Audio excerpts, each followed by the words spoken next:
কংগ্ৰেছ দলৰ এগৰাকী যদি সাংসদৰ যদি আজি এনেকুৱা নিৰাপত্তা নোহোৱা হয় তেতিয়াহ'লে সৰ্বসাধাৰণ ৰাইজৰ নিৰাপত্তা থাকিব ক'ত? নগাঁৱৰ ৰূপহীহাটত আমাৰ কংগ্ৰেছ দলৰ জ্যেষ্ঠ নেতা আৰু ধুবুৰীৰ সাংসদ ৰকিবুল হুছেইন ডাঙৰীয়া এখন দলীয় সভাত অংশগ্ৰহণ কৰিবলৈ যাওঁতে তেওঁক ৰাস্তাত মুখত ক'লা কাপোৰ পৰিধান কৰা এটা দুৰ্বৃত্তৰ দলে তেওঁক প্ৰাণে মৰাৰ কাৰণে এটা আক্ৰমণ চলাইছিল। কিন্তু সৌভাগ্যবশতঃ তেওঁক বিশেষ ক্ষতি কৰিব নোৱাৰিলে। তেওঁৰ লগত থকা তেওঁৰ নিৰাপত্তাৰক্ষী আৰু অন্যান্য দলীয় কৰ্মীসকলৰ সহায়ত ৰকিবুল হুছেইনে কোনোমতে তেওঁৰ প্ৰাণ তাত বচাই আহিবৰ কাৰণে সক্ষম হৈছে।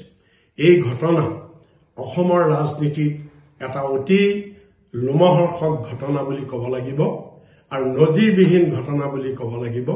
আমি এই ঘটনাক তীব্ৰ ভাষাৰে আমি গৰিহণা দিছো আৰু গৃহমন্ত্ৰীৰ দায়িত্বত থকা অসমৰ মুখ্যমন্ত্ৰী ডক্টৰ হিমন্ত বিশ্ব শৰ্মাৰ পৰা আমি তেওঁৰ প্ৰত্যুত্তৰ বিচাৰিছো।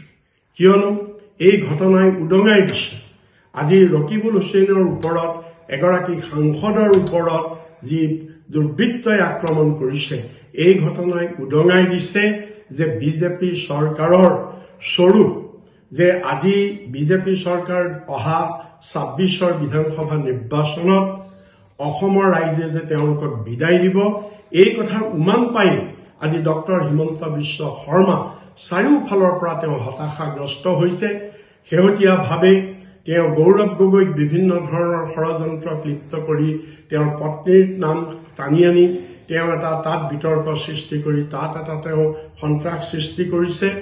তেওঁ শেহতীয়াভাৱে APSCৰ যিটো প্ৰতিবেদন বিপ্লৱ শৰ্মা আয়োগৰ প্ৰতিবেদন সেই প্ৰতিবেদন 3 বছৰৰ আগৰ প্ৰতিবেদন তেওঁ গাপ দি ৰাখি এতিয়া নিৰ্বাচনৰ আগত সেই প্ৰতিবেদন উলিয়াই তাতো তেওঁ কংগ্ৰেছৰ পৰোক্ষভাৱে তৰুণ গগৈ ডাঙৰীয়াক আক্ৰমণ কৰি তেওঁ এটা নিজৰ হতাশাগ্ৰস্তৰ পৰিচয় দিছে।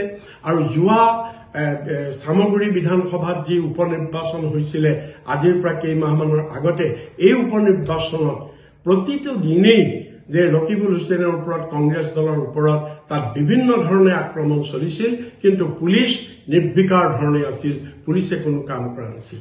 আৰু আজি ৰকিবুল হুছেইনৰ আক্ৰমণৰ যি ঘটনা এই ঘটনাৰ যদি ভিডিঅ' ফুটেজ চায় তেতিয়াহ'লে দেখিব যে ভাৰতবৰ্ষত অসমত গণতন্ত্ৰ কোন দিশে গৈছে, যে আইনৰ ৰক্ষক তেওঁৰ লগত থকা দেহৰক্ষী নিৰাপত্তাৰক্ষীক সেই দুৰ্বৃত্তই আক্ৰমণ কৰিছে, মাৰধৰ কৰিছে, হাতৰ পৰা বন্দুক কাঢ়ি নিবলৈ তেওঁলোকে চেষ্টা চলাইছে।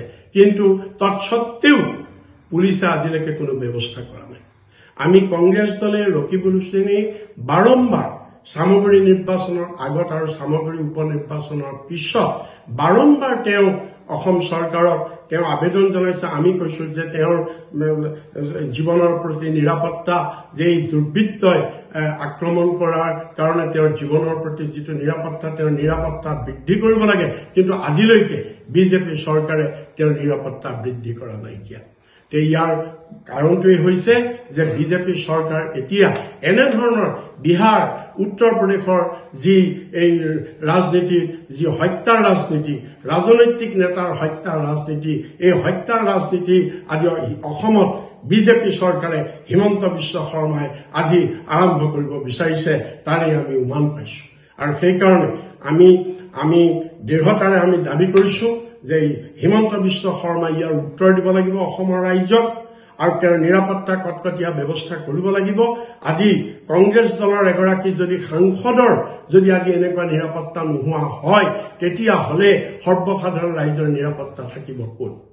গতিকে সেইকাৰণে আমি বিজেপি দলক আমি ডক্টৰ হিমন্ত বিশ্ব শৰ্মাক আমি এইটো বিজেপিৰ প্ৰৰোচনাত হৈছে, বিজেপিৰ গুণ্ডা বাহিনীৰ প্ৰৰোচনাত হৈছে। অসমত জংঘলৰাজ চলাবলৈ গুণ্ডাৰাজ চলাবলৈ আজি হিমন্ত বিশ্বই আজি অসমত গুণ্ডাৰাজ আৰু জংঘলৰাজ চলাবৰ কাৰণে গুণ্ডাৰাজ জংঘলৰাজৰ যোগেদি তেওঁ শাসন ক্ষমতা পুনৰ দখল কৰিবৰ কাৰণে তেওঁ সপোন দেখিছে। গতিকে আমি অসমৰ ৰাইজে এনেকুৱা গুণ্ডাৰাজ হত্যাৰ ৰাজনীতি অন্যায়ৰ ৰাজনীতি, হিংসাৰ ৰাজনীতি অসমত কেতিয়াও প্ৰশ্ৰয় নিদিয়ে।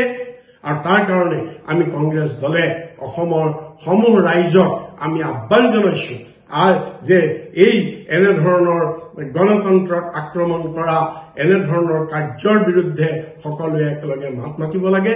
আৰু আমি সকলোবিলাক বিজেপি বিৰোধী দলক ঐক্যবদ্ধভাৱে ইয়াৰ বিৰুদ্ধে প্ৰতিবাদৰ কণ্ঠ দাঙি ধৰিবৰ কাৰণে আমি দাবী জনাইছো।